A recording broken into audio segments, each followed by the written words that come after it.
Mary had a little man. We believe that all men are created equal. To the magnificent mosaic that is America. From radio beacon to radio beacon.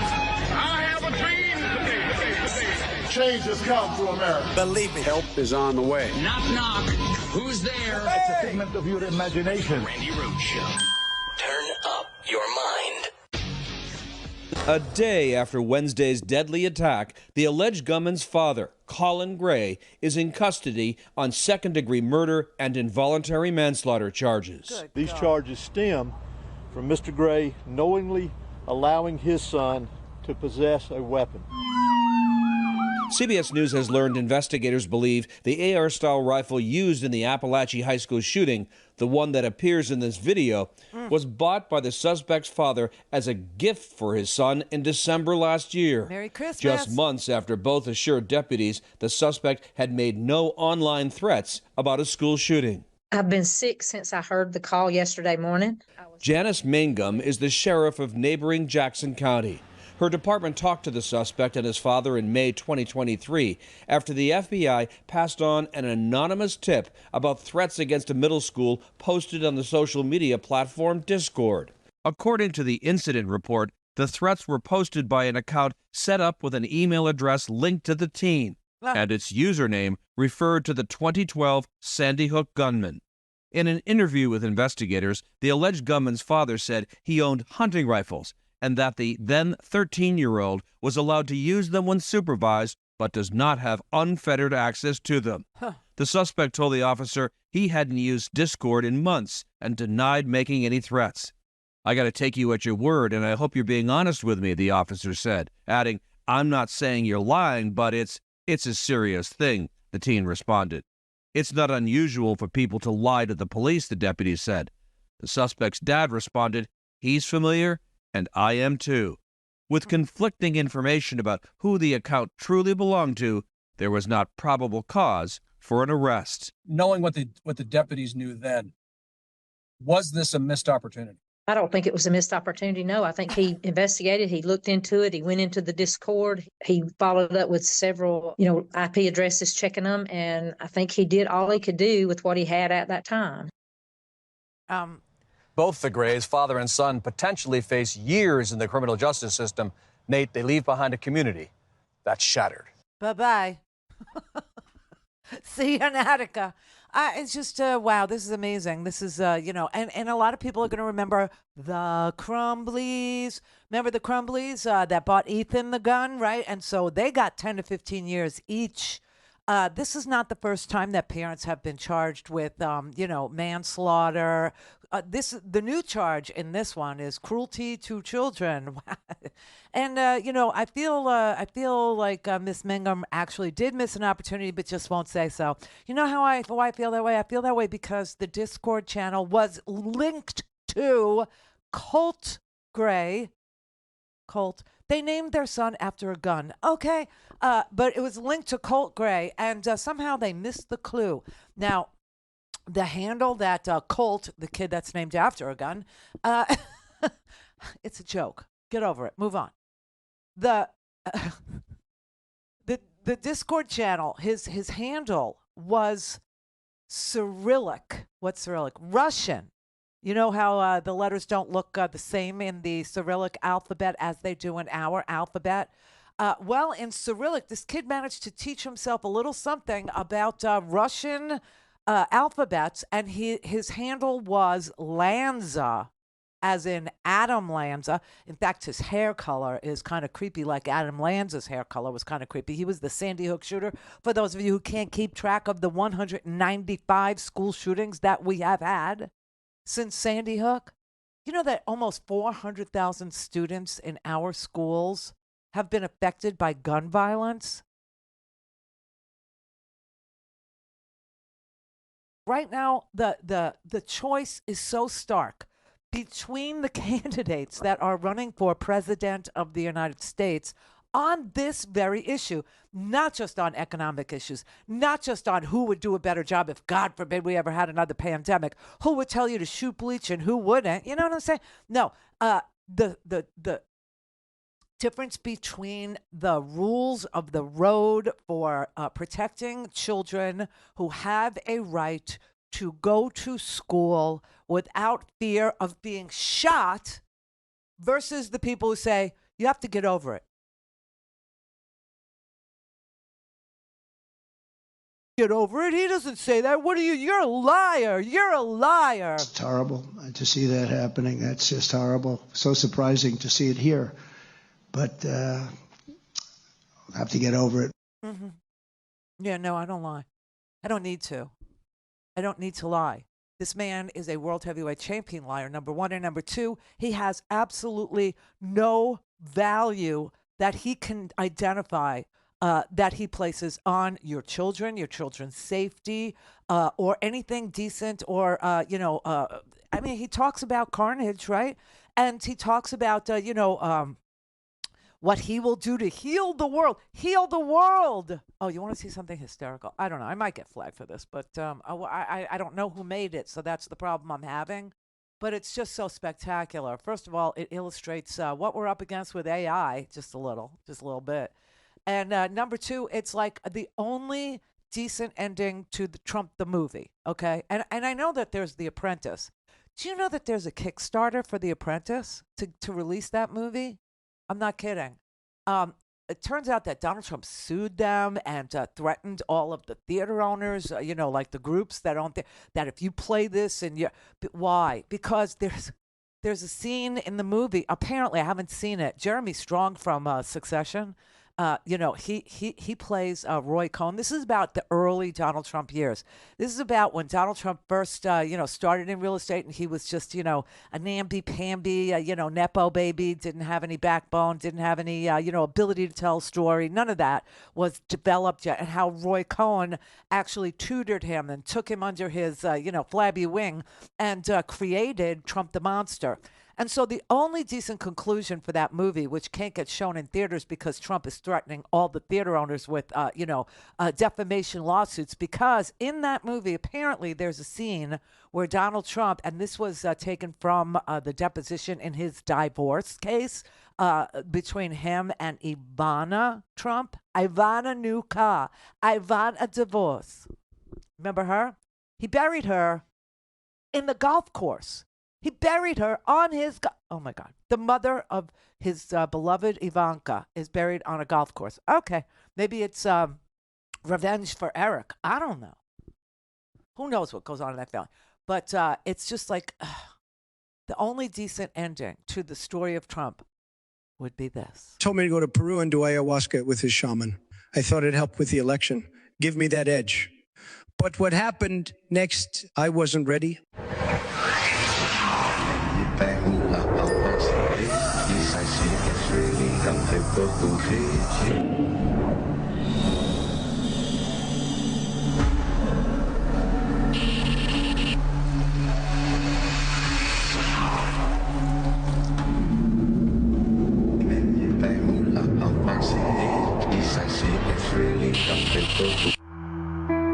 I saw it all, greed, lies, my father's lack of love, my mother's coldness.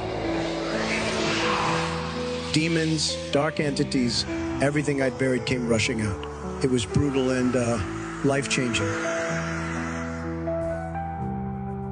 So I left politics to heal myself. I gave away most of my possessions, and I went to India, meditated with the gurus, met all the mystics, studied all the metaphysical schools, seeking the truth.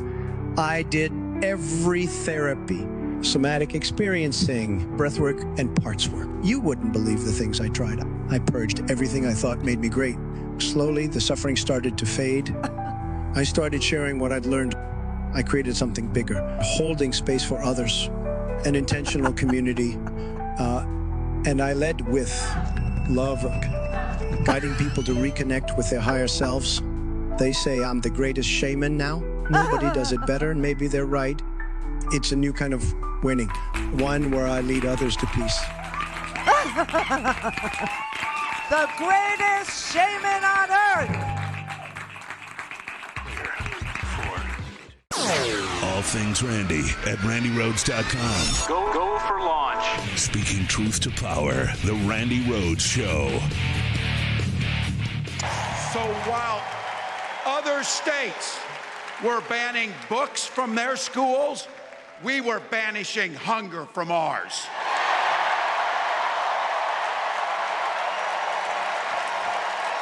We also protected reproductive freedom because in Minnesota, we respect our neighbors and the personal choices they make.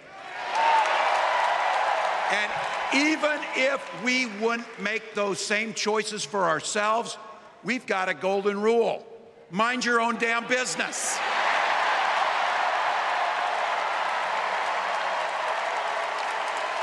And that includes IVF and fertility treatments. And this is personal for Gwen and I. If you've never experienced the hell that is infertility, I guarantee you know somebody who has. And I can remember praying each night for a phone call. The pit in your stomach when the phone would ring, and the absolute agony when we heard the treatments hadn't worked. It took Gwen and I years, but we had access to fertility treatments. And when our daughter was born, we named her Hope. Hope, Gus, and Gwen, you are my entire world, and I love you.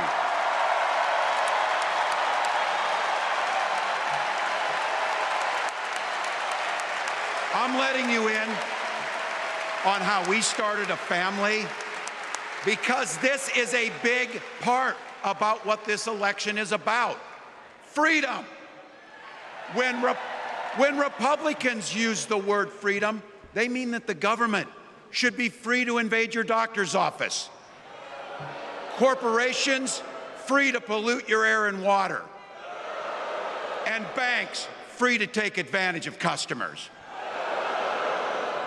But when we Democrats talk about freedom, we mean the freedom to make a better life for yourself and the people that you love. Freedom to make your own health care decisions.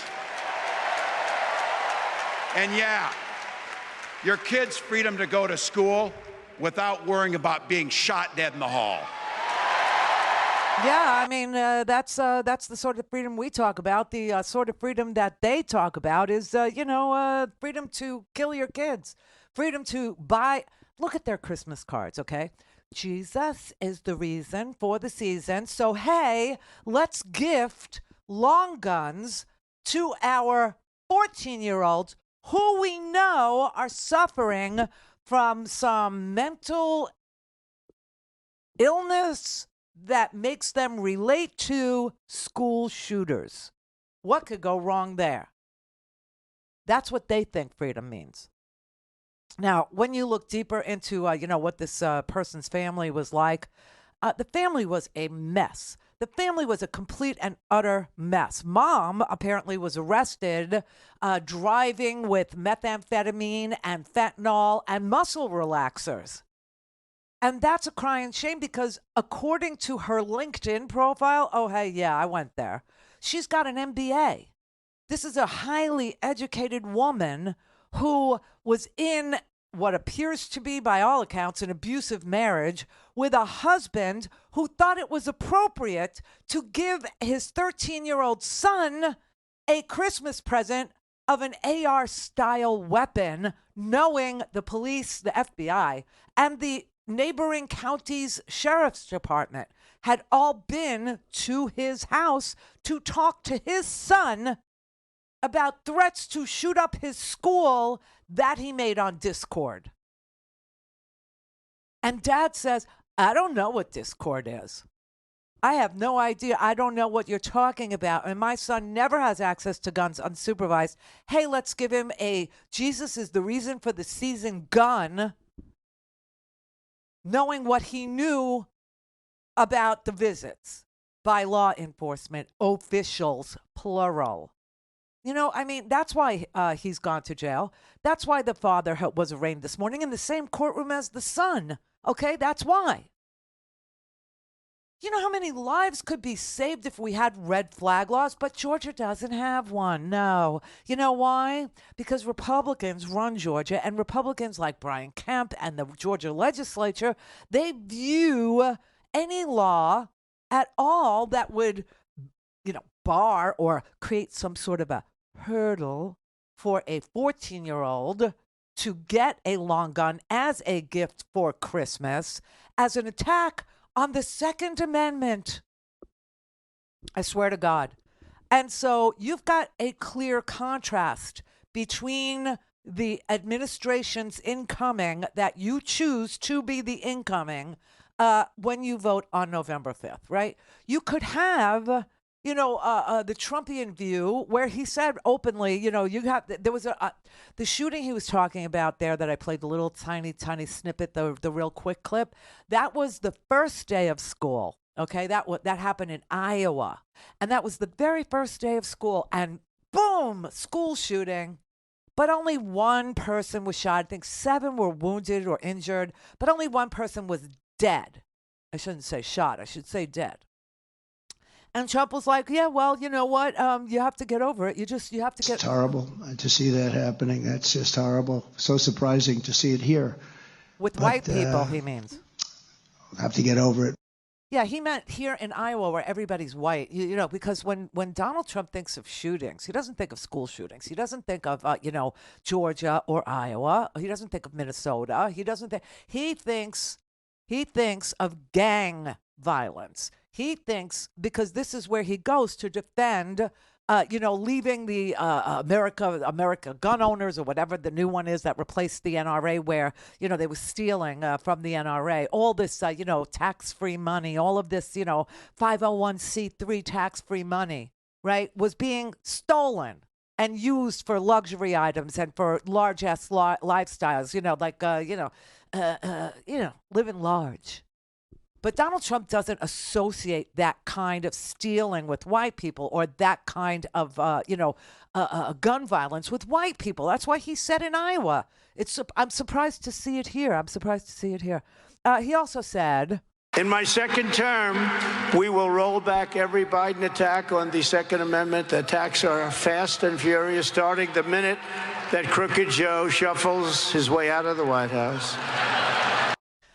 And this is what they consider background checks or red flag laws or laws that say, you shouldn't really be you shouldn't be allowed, or you can't regulate judgment. Okay, this dad knew what he knew. He knew what he knew about his son, and his whole family knew what they knew about him because his grandma and his aunt were all interviewed since this happened, and they said he was begging, the kid, Colt, the one they named after the gun, he was begging for mental health care. He knew something was wrong. He was begging his father. He was begging his mother. He was begging his grandmother. He was begging his aunts. Please get me some mental health care. I'm not doing well. I think about school shootings. I know I'm not ready to do it, but I think about it. Call in, connect. To speak to Randi, call 561-270-3844. 561-270-3844. Hey, Donald. Governor Chris Sununu called Trump crazy, but he's... All your friends, all the people that have worked with you. He's a very, very flawed man. They all think you're nuts. The man cannot tell the truth, but he combines it with being a narcissist. He's a populist, authoritarian narcissist. Donald Trump is not fit to be president of the United States. Our country can't be a therapy session for a troubled man like that. Governor Sununu called Trump crazy and said if he was in a mental institution, he wouldn't get out. Turn over the nuclear codes of the United States to an erratic individual. Serious character issues. He constantly engages in reckless conduct. Goes and he starts to say these wacky things. But he's not fit to be president of the United States. A consummate narcissist. A narcissist at a level I don't think this country's ever Donald seen. Trump's literally insane. And I think people are scared of him, and they should be scared of him. Wholly unfit to be president of the United States in every way you can think of. Learn more at psychopac.org. Anti-Psychopath PAC Inc. is responsible for the content of this advertising. I love that. That's, that's Kellyanne Conway's husband, George, ex-husband. George Conway, who started this thing called anti-psychopath. Unbelievable. Now Kamala Harris today, as reported in various news sources, had raised in the past month of August $341 million. $341 million. So, when we first saw her announce and the money start rolling in, pouring in, remember we were like, oh my God, look at this. Look at, it was a lot of small, multiple, recurring donors, small $25 donations, but all the big money was released, like the Abigail Disney money, all the big Democratic money was released because they were holding it, pending Joe Biden, realizing that he wasn't going to be able to be effective with regard to winning the House and the Senate and bringing coattails to this race. Now, I will say that people who predict presidential races predicted that Joe Biden would win. People with extraordinary records predicting who wins presidential elections, like, I don't know the pressure of a name, Alan Lichtman. You know who Alan Lichtman is. I'm sure everybody in this audience that is a regular of mine knows who Alan Lichtman is. He is a distinguished professor of American history at American University. Okay, that's Howard's alma mater. Just saying. But and Stephen Karen too. All my friends went there. I did not go there. No, I met all these wonderful people after the fact, way after the fact. However, that's Alan Lichtman's jam is predicting who wins the presidential election. He's gotten every single solitary presidential election correct based on not the rhetoric and not the campaigns, not the money, not anything that happens in the TV or, last minute, we're reopening the email investigation crap. No, he gets it right by applying his 13 keys that unlock the door to the White House, right? And his 13 keys have actually been deployed again in this particular election. 8 keys, which is more than enough to win the election, were awarded to Kamala Harris. Oh! Yes. So Alan Lichtman, he only missed one election. And, you could actually say Alan Lichtman was right. The Supreme Court got it wrong because he called the 2000 election for Al Gore.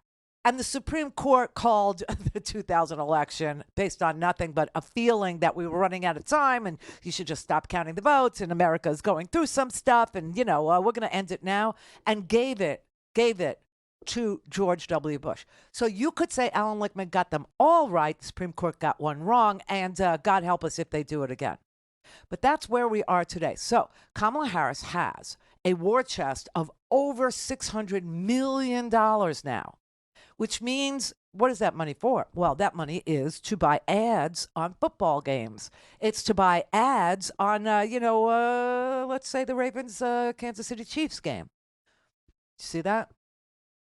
Yeah, that was a great game to open the season. Okay, so that was close, yes? You would say that's about... It was literally decided by a half a toe. Exactly. And Trump can't toe the line either. So, just saying, that's as close as the presidential race is going to be. That game last night was it was like a premonition of what's to come in politics. You understand? I mean, the winner of the presidential election is going to be as close as that game was last night. The analogy is not perfect because, again, Donald Trump is totally incapable of towing anybody's line, right? Today, he was completely psychotic. Did you see him today at all? Did anybody even, I don't know what they showed on the TV because I told you, I watched this really strange channel. The channel I watch, just so in case people are like, what is it? It's free. It's a free channel. I like Sling TV because it's really, really inexpensive. And I don't even pay for it at home, okay? So I watch the free news that's on Sling TV. Not for all the news, obviously. I have a main cable box. I watch CNN, MSNBC, Fox News, all of it, right? But up in the little, the little reaches of my home, like the bathroom, I have a little 13-inch and a TV too. So, and I refuse to pay for, the cable up there. I don't want they charge you by the box. Well, who doesn't? So I refuse. So I have free Sling up there. And there's a channel on Sling, besides for mine. I mean, I can watch, free speech TV on Sling. I love that. I love that about it. I love, the same thing with DirecTV. Although Direct is playing with your football. They're playing with your sports. Again. But Sling, okay, so there's a channel on there called Fox News Now. And it's whatever in the world they can find that's happening live. That's it. That's the whole criteria. Whatever is happening live, they will take it and they will put it on that channel.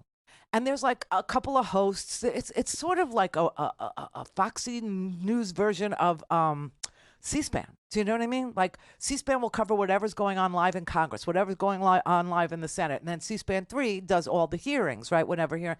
Now, of course, Congress is on vacation still to this moment. So there's nothing to watch there. So I'm watching this. And they had Donald Trump today. They filed the appeal for the E. Jean Carroll case today. That's all that happened. That's all that happened. His lawyers, who are entitled to do so, appealed the $5 million verdict in the E. Jean Carroll main case. Carroll 2, it was called, right? And all they're doing is filing an appeal. And I don't know if you understand this, completely, because when you hear appeal, I think some people think everything is, being looked at. The testimony, the evidence. No. The only trier of fact, evidence, testimony, in any case, civil or criminal, is the jury. That's it. The courts never, ever review the evidence. They review whether or not the judge allowed evidence in properly. It's all about procedure. Donald Trump decided that he was going to stand in front of Trump Tower today. Remember, he didn't even go to the E. Jean Carroll trial. He didn't even appear there. They put on no defense. None whatsoever. They rested. They called no witnesses. They called nobody that would, say anything counter. Nothing. This is the Randi Rhodes Show. To speak with Randi, dial 561-270-3844. That's 561-270-3844. Okay, hi. So remember, I was just saying that he put on no defense. He called no witnesses. They had, after the prosecution or the plaintiff made her case and presented witnesses and presented outcry, evidence, meaning other people who had experienced, unwanted touching. And I don't even want to use the words that they used to describe what he had done to them, but you know what happened, right? And when they rested, it was Donald Trump's legal team's turn to put on a case to discredit them or to put on a case with evidence to show that he couldn't have been anywhere near her or whatever. They failed to do any of that. They didn't present any case. There was no defense of Donald Trump. Donald Trump was never in the courtroom. He didn't even attend the trial. And now he's blaming his lawyers for advising him not to attend the trial. And he said, they sent a message to the jury that I did something. I mean, it's so bizarre. Knowing that the appeal only looks at whether or not evidence was admitted properly or whether or not the jury instructions were correct and, according to the law and corresponded with what you can tell a jury and what you can't tell a jury and opening arguments and closing right? Nothing to do with facts, nothing to do with evidence, nothing except whether or not things were admitted, right? Donald Trump, apparently for all the times he's been in court, either doesn't know this or wants you not to know that. And he stood at Trump Tower today and literally, you remember, it was a $5 million verdict for the unwanted act in the Bergdorf Goodman dressing room. Okay, and then he defamed her and repeatedly defamed her after he was warned to shut up about it and just, take it like a man, which he can't do. Because he's cray-cray, right? And so then again today, he goes out in front of Trump Tower, and it's like elderly golfer just, wanders around saying crazy crap all day today, causing himself another round at another defamation trial. Swear to God. But she made up a story and fabricated 100%. Oh, my God. That I attacked her at Bergdorf Goodman. You know, it's very interesting. I don't think they were allowed to use this either. Her favorite show is Law and Order. What? And there's a almost exact story as her story in Law and Order about being attacked in the dressing room of a department store. I don't know if they used the name of the store, but that's her favorite show, Law and Order. She said that. And anyway, this evolved into a defamation case against me because I disputed her words because I told the truth. We were To called. who? I was in the White House, and I said, no, it never happened. I didn't even know what they were talking about. This was, I think I was in the Oval Office. Sir, do you know anything about this? And this had to do with a book, and she had a few pages in a book making this claim. By the way, there was never a claim. There was never a police report. There was never anything mentioned. There was never publicity 30 or 40 years ago, whenever it took place. Nobody knows. She doesn't know when it took place. When did it take place? She has no idea. She thinks it was in the 1990s. She thinks it was in the 1990s. And the judge, and we had 2 trials. We asked for a consolidation. He said no. The reason he said no is he'd rather have double the publicity. What? Because that's bad for me. Very bad. Because I'm running for president. And this is not the kind of publicity you like. And whether it's true or not, it's horrible. Whether and in it's this case, true or it's not. so false. It's a made-up, fabricated story by somebody, I think, initially just looking to promote a book. And when they called me, I denied the story. I got sued essentially for defamation because I'm denying a story where I'm right. I should be suing her for defamation. Why didn't you tell it to the jury? Why didn't you show up and present this kind of, evidence to a jury or these claims to a jury? Why didn't you get up on the stand, take an oath to tell the truth, the whole truth, and nothing but the truth, and say that crazy pants crap? Why didn't you do that? Why? Because the jury was unanimous in finding that he did do the thing she accused him of doing in a dressing room in Bergdorf Goodman's. So this is like so bizarre because Crazy Pants over here doesn't understand that the more he talks about, E. Jean Carroll, the more she's going to take him into court. It's like people who were doing, news coverage on this were like, wait a minute, did he just defame her yet again? We just heard Trump, by my count, at least 3 times say he doesn't even know E. Jean Carroll and that her story is a lie. But he has already lost in court for doing that very thing, for denying her story, because the jury found him liable for that assault and for defaming her in the past by denying it. So could he have just subjected himself to another defamation case here? I mean, it's certainly possible if E. Jean Carroll and her attorney were listening, Diane. The former president certainly came close to the line, if not went over it, and repeating the very defamation of E. Jean Carroll for which he was held liable and ordered to pay $5 million, and that he's now appealing. So there's no small amount of irony that on the day he's appealing the outcome of the defamation case by E. Jean Carroll, he's repeating some of the very same words that the jury found were defamatory. Yeah, let's trust him with the nuclear codes because he's so smart. He's just such a genius, okay? Listen, this is so, it is the height of irony. We're in ironic times, man. We really are. We're in this crazy, crazy-ass period of American history. You know, the Chinese curse, may you live in interesting times. We're cursed. We're cursed. Is there no one around him with his best interest in mind? Did you see the Donnie, lawyer it cost standing you next 80. to him? Did you see who the lawyer was? Did you notice?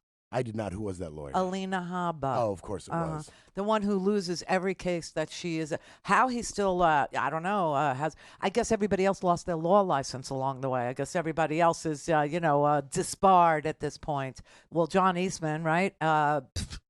Sidney Powell, Rudy Giuliani. I mean, there's no one left. He's gone through every single body's law license. There's like just his imagination. That's all that's left now. But I mean, it is so unbelievable, and it's so frightening how crazy he is and how he rambled. And you know what's really disgusting? So the reason why this wasn't really covered the way a press conference would be covered is because he called the press, okay, this morning, and he said he was going to have a press conference. And all of us were like sitting there waiting for his press conference, okay? And I had to watch it on live now because he started this thing with so many lies that people are afraid to actually carry it anymore, you know? And so they give him a few minutes to see if he's going to, actually answer any questions from the press about this or any other thing. He's running for president, for God's sake. And he just stands there and just goes off on these, cognitive, unrelated, rambling, psychopathic, screeds. And they never, the press is all waiting for their turn to ask him a question. And he never goes to them. His press conference included no questions from the press. And that's why people get so pissed. And they don't want to cover anything he does anymore. And I don't know if you'll remember this or not, but he just did this this thing at the Economic Forum in New York, right, yesterday. And I was trying to cover it, but it was, like happening in real time. Anyway, they pulled the same. He pulled the same thing where he was just lying and rambling and saying the election was stolen, his trials are rigged, that the judges are unfriendly, and blah blah blah. And they all have the whole world is conspiring against him. Everybody is insane except for him. He's the only sane person. I mean, it's really it's unbearable almost. And so people don't want to cover it anymore. They'll give him a minute and they'll let him go until he starts making these election fraud claims. And they have to dump out of it. Because that's already been decided by courts. And it's a lie to air any of those claims anymore. So they dump out of it. But then at the end of the New York Economic Forum, he did take a question from the head of a group called Girls Who Code. It's a group that teaches young girls who are interested in computer science how to code so, that they can start earning their way through college, whatever they want to do. And she asked him a question yesterday about what is he going to do to make childcare less of a burden? Because the cost of childcare is more than rent for a lot of people in this country. And his answer was such a word salad. I mean, it was just jambalaya. I don't know what you would call it. It was just mumble crap, which is what Rick Wilson called it, but with the F word,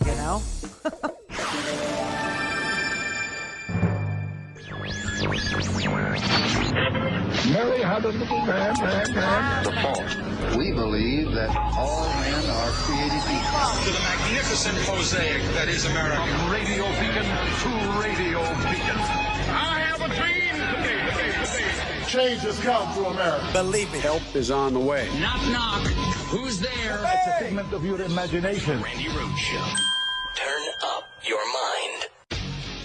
If you win in November, can you commit to prioritizing legislation to make childcare affordable?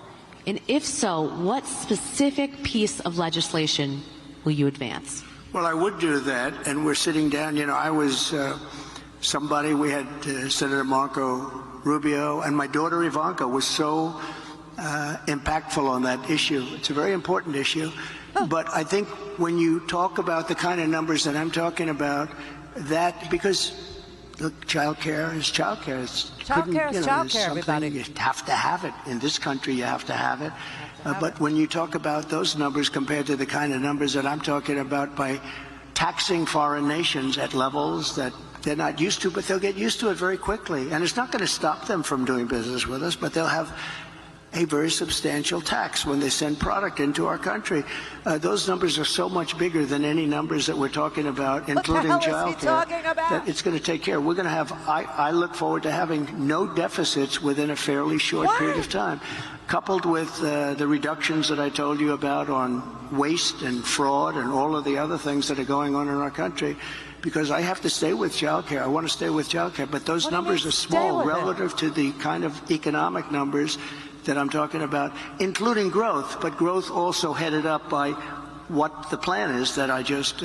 Okay, I can't tell you. It makes no sense, okay? It's a word jamboree. It's like the man just like pointed at words in the dictionary and just took them and threw them out there at this woman because he has no idea who pays for childcare, how much childcare costs, and what he would do about helping the American family afford childcare, which sometimes is as much as rent. Sometimes it's more than rent. Sometimes it's more than you make when you leave the house to go to work. And this has been an age-old problem since my sister, who, God rest her soul, she's been gone for almost 25 years now, had to wrestle with.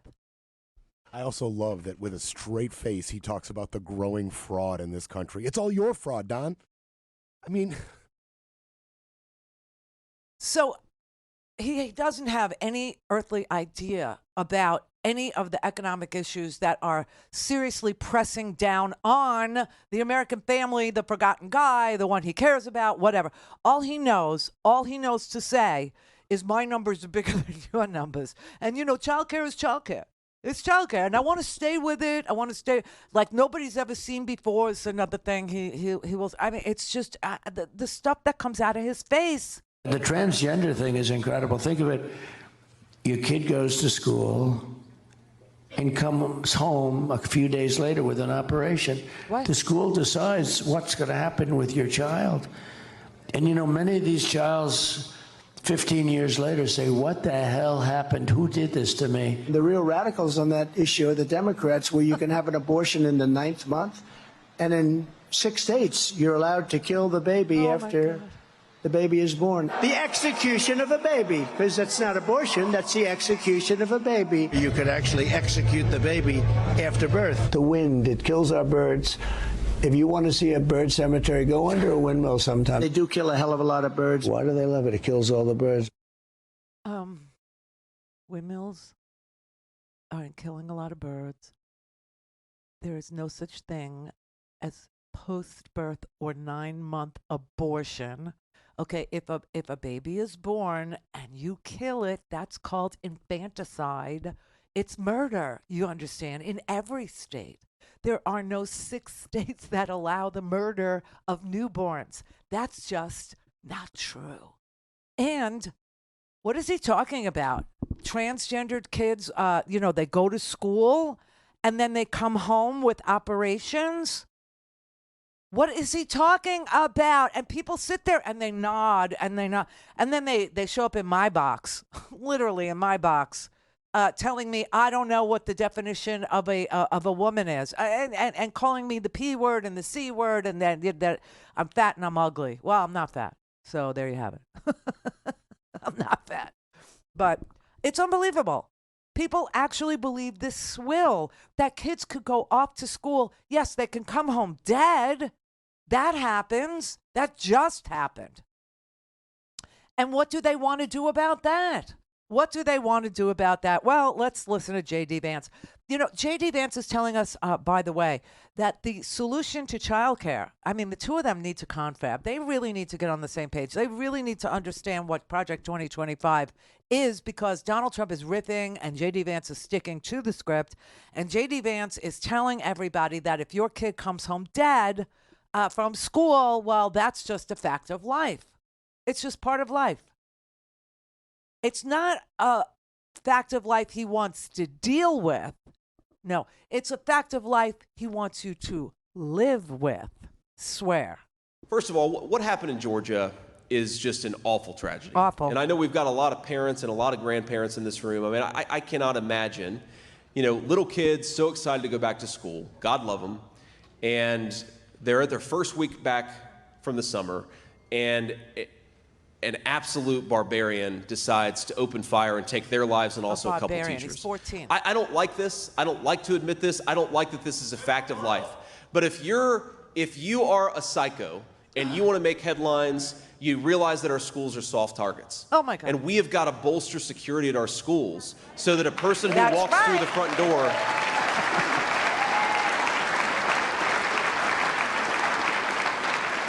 We've got to bolster security so that if a psycho wants to walk through the front door and kill a bunch of children, they're not able to.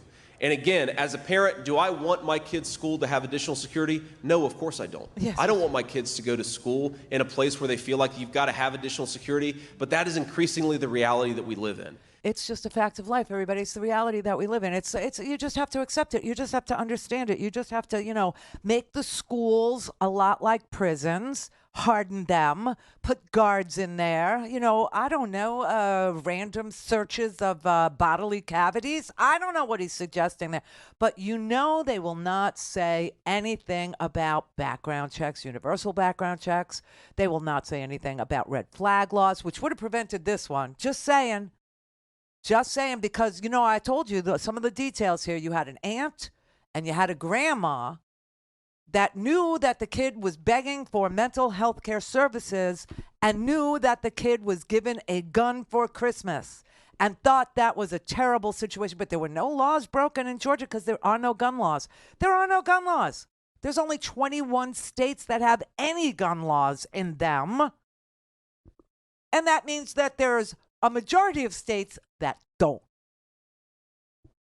And it doesn't have to be this way, JD. But you know what his solution for childcare is? You know what it is? Grandparents. So the grandparents could have invoked the red flag law and kept this murder from happening, but that's just a fact of life. Oh, well, too bad. There are no red flag laws. But grandparents are supposed to what? Babysit the kids? I mean, his solution to the difficult problems that a modern America, a modern family encounters is it's a fact of life that you could send your kid off to school and they could show up dead, and grandma should take care of the kids. You realize grandma's also working at Publix. You understand grandma's doing checkout at Kroger's, right? You understand that? Oh my God. It's an amazing like brain fart that they have. And they go, ooh, that's a good, I'll just say that. Honestly, they are not interested in you. They are not interested in your children. They are not interested in life.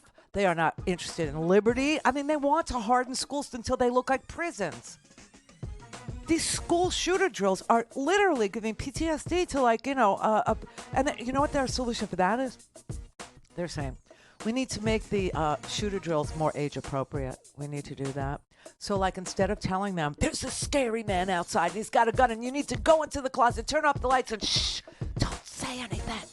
We'll tell them it's a bear. We'll tell them it's an animal so that they don't freak out about their fellow mankind that they share the planet with. All things Randi at RandiRhodes.com. Go for launch. Speaking truth to power, the Randi Rhodes Show. Let's listen in to a Yale University graduate, a law student, to solve some of the United States' most difficult problems. How will we lower the cost of daycare? Such an important question, Charlie. And I think one of the things that we can do is make it easier for family models to choose, or for families to choose whatever model they want, right? So one of the ways that you might be able to relieve a little bit of pressure on people who are paying so much for daycare is make it so that maybe like grandma or grandpa wants to help out a little bit more. Or maybe there's an aunt or uncle that wants to help out a little bit more. If that happens, you relieve some of the pressure on all the resources that we're spending in daycare. Okay, I was a very active aunt, as you know. Really, really active. Actually, after, I was called upon to finish raising a child after her mother died. I actually showed up and did that. But, it didn't relieve me of the need to work. What is wrong with them? They just imagine that, us childless cat ladies are just sitting around, not working, got all this time on our hands, just crocheting and reading Barbara Streisand's, 972 page memoir. I'm almost done. I'm really close, man. Was the juice worth the squeeze? Yeah, it was. I mean, you got to be a fan. I am, but it's like, why didn't she perform? Like, what's the... Okay. Anyway, no, we're working too. Grandma is working too. Grandma was very busy selling art in the flea market, okay? And Grandpa was very busy inventing things, okay? Grandma is now working at Albertsons, at the checkout. I mean, what is wrong with them? What is wrong with them? Why do they think that they can, just say families can raise the children for the working parents, as if the families aren't working too? It's so pathetic, and it's so without any care or consideration for what we really have to face each and every day in our ordinary lives. Why? Because they are the top 1%. And they have no clue how we do it. In fact, you know what they do every single day? And I'm 100% sure about this, okay? They get up every morning and they thank God they're not us, because they don't know how we do it. They couldn't possibly do our lives. They couldn't possibly figure it out. They couldn't possibly bear the idea that they actually had to get up at 6 o'clock in the morning, go take a shower, get themselves into some work outfit, go to work on their feet, God forbid, or work with their back into it for 8 hours a day, maybe more, not get paid for any overtime, or have to fight for something to, for overtime that you put, then go home, pick up your kid from daycare, okay, then go home, then cook a dinner, a nice, healthy dinner, and maybe you have to stop at the supermarket because you didn't defrost, okay? Or you forgot to turn the slow cooker on. So you got to stop at the supermarket, and then you go home, and then you got to make the dinner, then you got to serve the dinner, then you got to sit after the dinner, and you got to do the homework, and then maybe you get to watch like the fourth quarter of the Ravens game.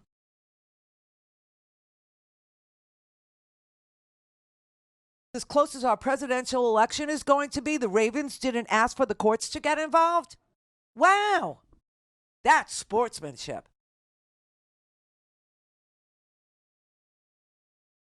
Get up at 6 a.m. and do it all over again. They don't know how to do that. Donald Trump is tweeting. Remember, he was sitting on his toilet, his gold-ass toilet, tweeting at 4 o'clock in the morning. Why? Because he didn't have to be anywhere. And he was the president. Just didn't feel that it was an important enough job to get up early to do. And now J.D. Vance, with his Yale law degree and his lawyer wife living the big life in Silicon Valley, is pretending he's from Ohio now, and he's an everyman Appalachian dude who understands everything I just said.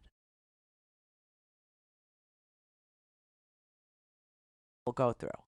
And that's why he's suggesting that grandma and grandpa do the babysitting while you go out and do the work. That they're free every single day. And that they just don't like you, or they don't want to take care of another set of kids. Whatever goes through that little stupid mind of his about why families aren't, raising all the kids while others, other members of the family go out. I mean, it's very sick. It's very twisted. But he's pretty sure that if you're in a violent marriage, a la the one that he says is a fact of life, right? Just remember, all these stories are real, okay? The story of Colt Gray and his father and his mother, Marcy Gray, is the story that J.D. Vance is denying exists. He's saying that, he should know better because his mom sold pills. His mom was a pill mill lady, okay? And J.D. Vance knows all about it. But Marcy Gray, who had an MBA, put herself all the way through school, was living in a violent marriage, okay? A violent marriage. It's just a fact of the life of this little boy, okay? 14 years old. Begging for mental health care. And nobody will, hear him or get... His grandparents heard him. His grandparents tried to talk to the father and say, don't give him a gun. You're not the mother. I'm the father. I'll give him a gun if I want to get... Okay? So J.D. Vance is literally denying that there's a need for mental health care in this country, that there's a need for, fathers not to gift guns to their children, right? He's pretending that if grandma and grandpa would just babysit, everything would be fine. Why do we have to pay for anything? We don't have to pay for anything. And that's what Donald Trump was saying, too. He has no policy for daycare. He has no policy for pre-K. He has no policy for children's health insurance. He has no policy for anything, for anything that affects working Americans.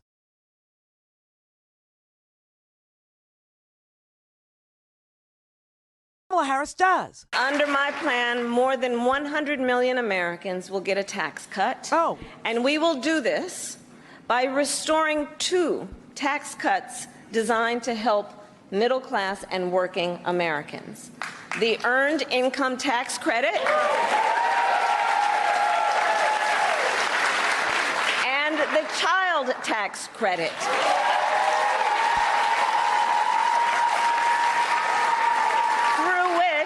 Millions of Americans with children got to keep more of their hard-earned income. So as president, I'll not only restore that tax cut, but expand it. We will provide $6,000 in tax relief to families during the first year of a child's life. You know, to pay for things like diapers and cribs and, pacifiers, playpens, high chairs. You know, it gets expensive. Car seats. Gets a little pricey to have a kid. Now, they, on the other hand, they want us barefoot and pregnant all the time with no child tax credit, with no $6,000 for a newborn to buy all the things that you need to buy for a newborn. And I think we all learned the hard way when Donald Trump was president and there was like, a supply chain bust, how expensive baby formula was. Well, I guess J.D. Vance wants you to stay in a violent marriage, ignore your kids' plea for mental health care, and breastfeed. That's his answer for everything that's going on in this country. Stay home, suck it up, Buttercup.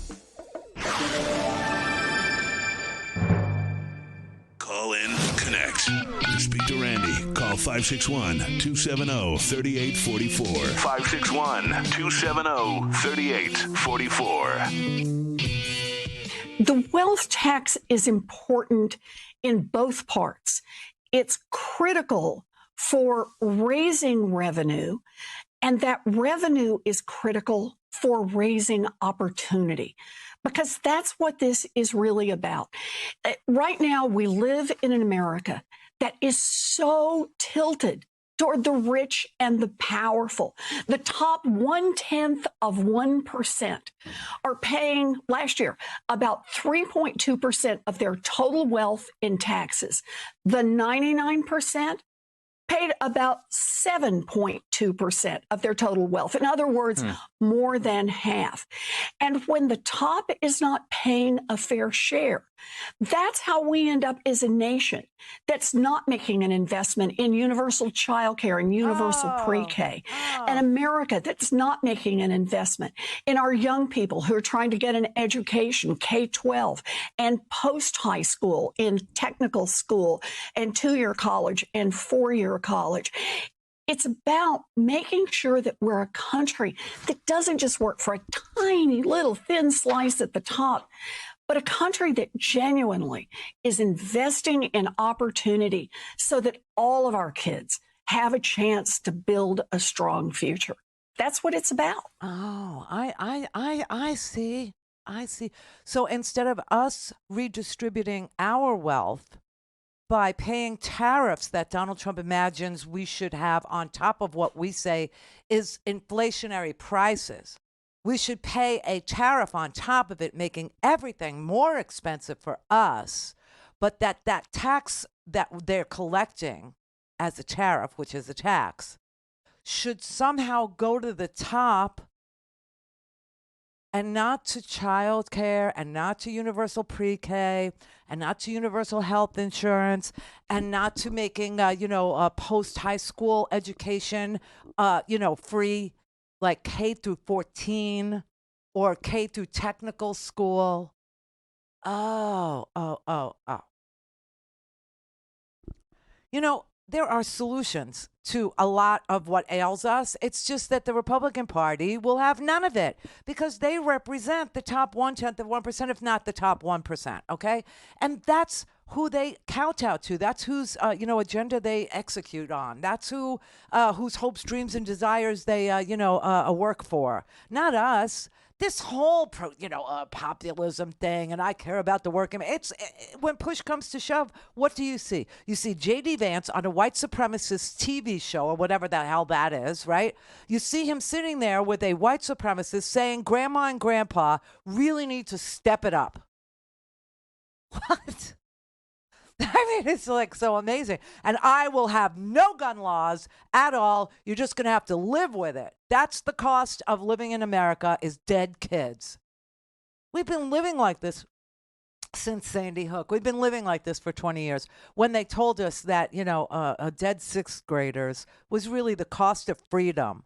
No, it's the cost of lunacy. It's the cost of insanity. It's the cost of a country that if anybody landed on this planet and took a look at, the Netherlands, or took a look at, Belgium, and then came to the United States and saw the carnage here and the suffering here and the poverty here and the abject disregard for humankind here, they would say, whatever they're doing over there, that's got us. We don't want to have any part of it. That's like inhuman. That's just suffering for the sake of suffering. What kind of people are these? What kind of a planet is this? It's so unforgivable.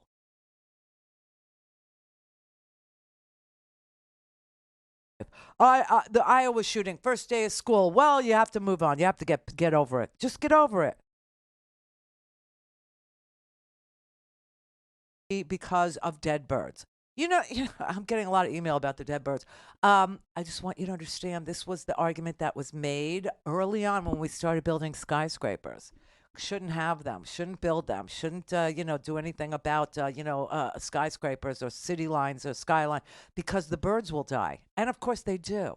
But you know what else kills birds? Pollution. Like 1 billion birds a year in the United States of America die from pollution. So let's point at the thing that's trying to, abet, that's trying to aid, that's trying to get rid of, that's trying to mitigate pollution. Let's look at that thing and say, but that kills birds too.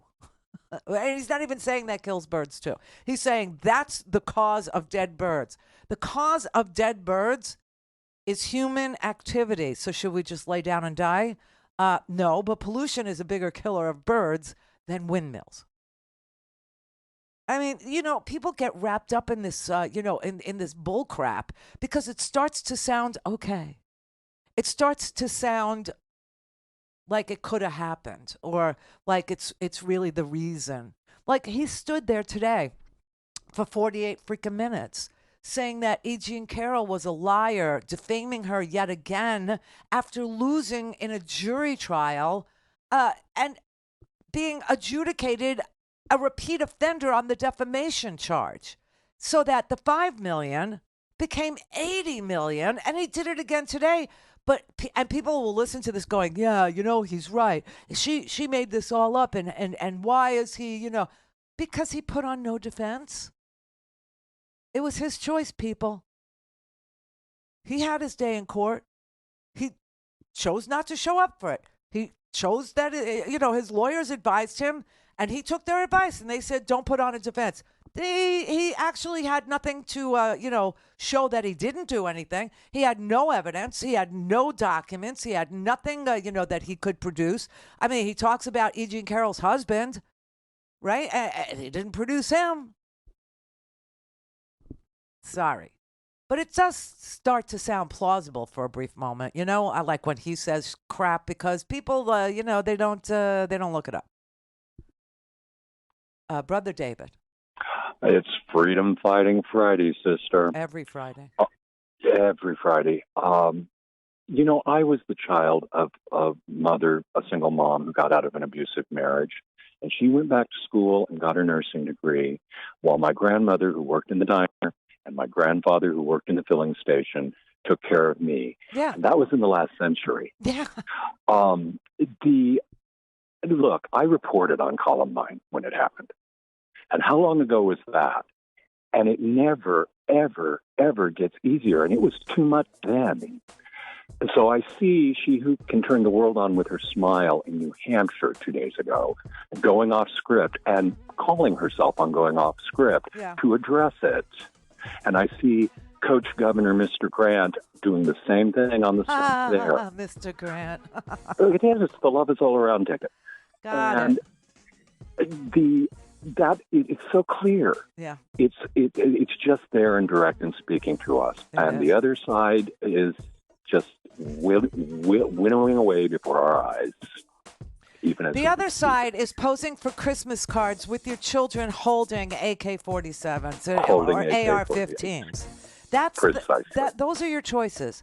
Christmas card. Jesus is the reason for the season from the right-wing uber religious, but the gun says Christmas.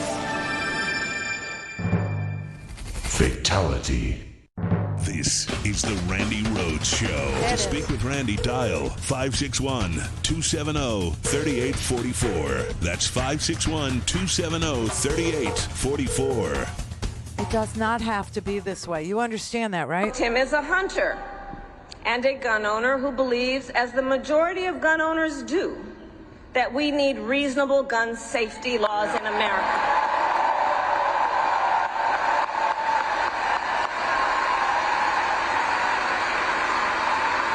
So as governor, he expanded background checks and increased penalties for illegal firearm sales.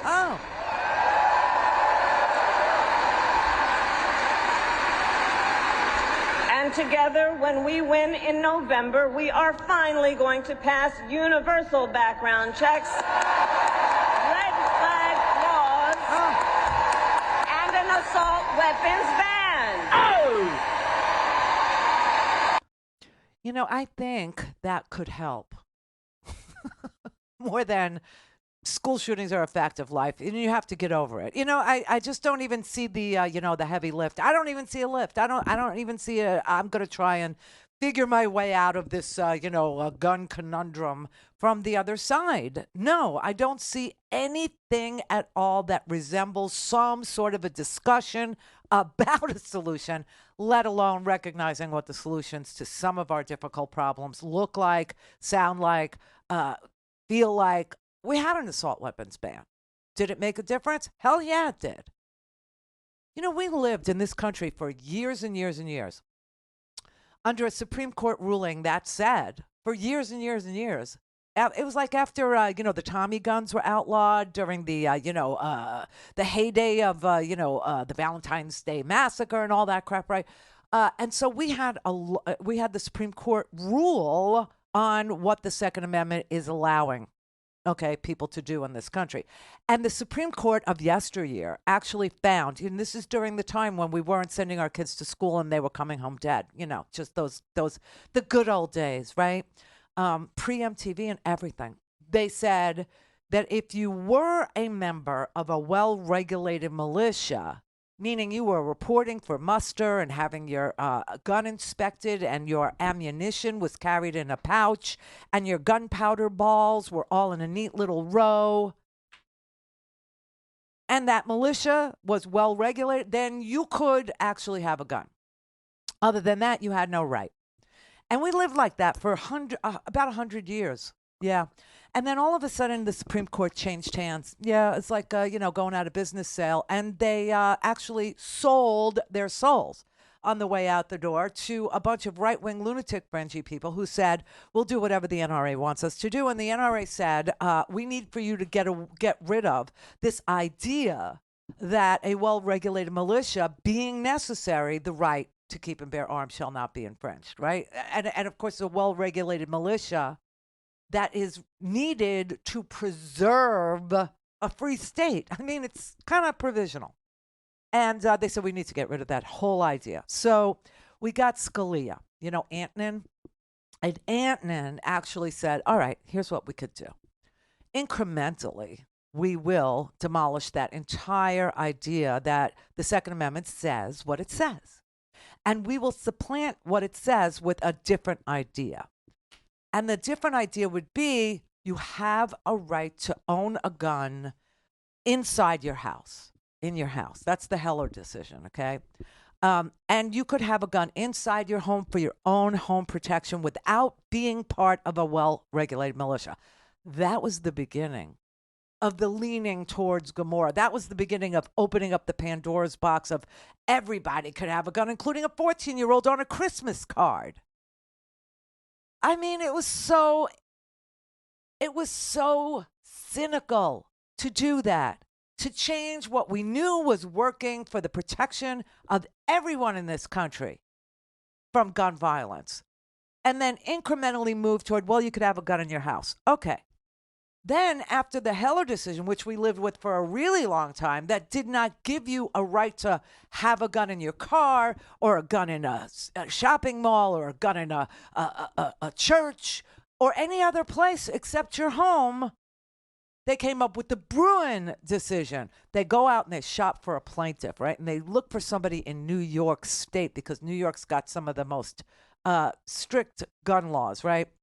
And they found some disgruntled guy who wanted to carry a gun outside his home just because he wanted to. And he thought that the concealed carry or the open carry idea in New York had too many, it had too many rules about what you had to be doing.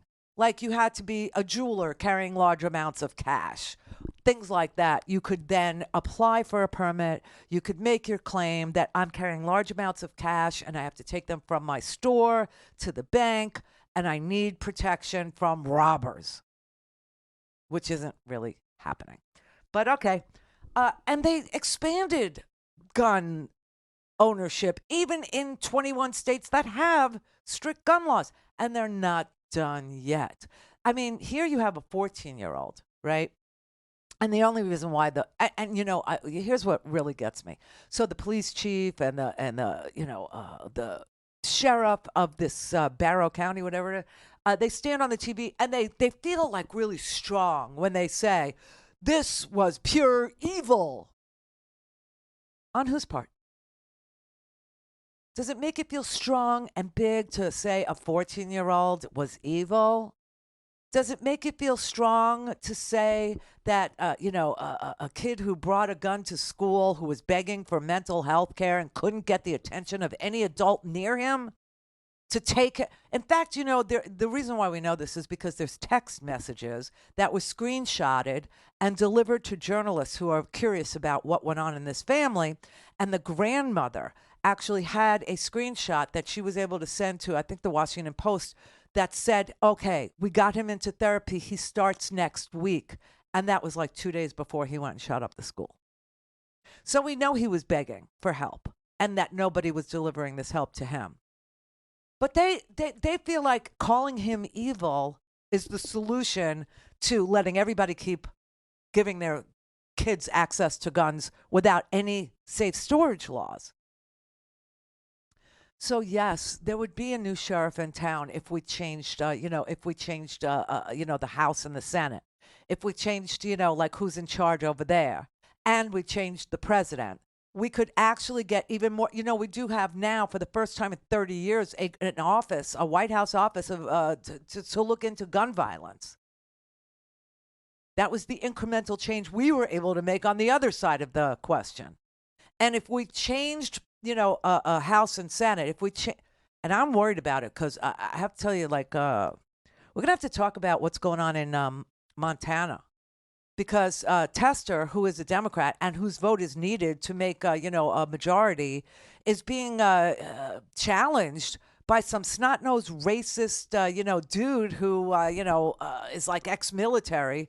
And he's running around calling Indians, in Montana. He's calling them, the Crow Reservation. He's saying, hey, yeah, I bond with the Crow. I like to go over there at like 8 o'clock in the morning when they're all drunk and hang out with them, Or he says things like, you could always tell when you're pissing them off, like if there's Coors cans flying by your head. Swear to God, and he's on tape saying, I would play it for you, but the audio is really, really bad.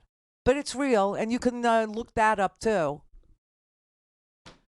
Could you stop with the racist pics? Just stop, okay? We'd be a much safer, much better, much saner, much less angry country if you would vote your own pocketbook, if you would vote your own family, if you would vote your own needs, your own hopes, your own dreams.